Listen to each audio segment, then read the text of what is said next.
العين فلت الحجر. كل اعوذ برب الفلق. والله العين فلت الحجر. يا عيني الولد امام عاشور بعد 6 دقايق اتصاب ومش هيلعب البطوله، اللي هو اصلا احسن لعيب في مصر دلوقتي.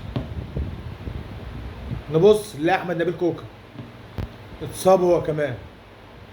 نبص نلاقي طاهر محمد طاهر. على اخر البطوله هيحصل ايه؟ اللعيبه هتروح فين تاني؟ مستشفى الاهلي هترجع من جديد؟ ابعدوا عنكم شويه. انا ما كنتش متفائل، وربنا ما كنت متفائل. ما كنتش متفائل من ساعه ما نزل البوست بتاعه كتيبه الاعدام. الاهلي عنده فريق عالمي، الاهلي عنده راح يحارب. ايه يا عم حرام عليكم، ده انتوا عينكم اقسم بالله رشقت. رشقت.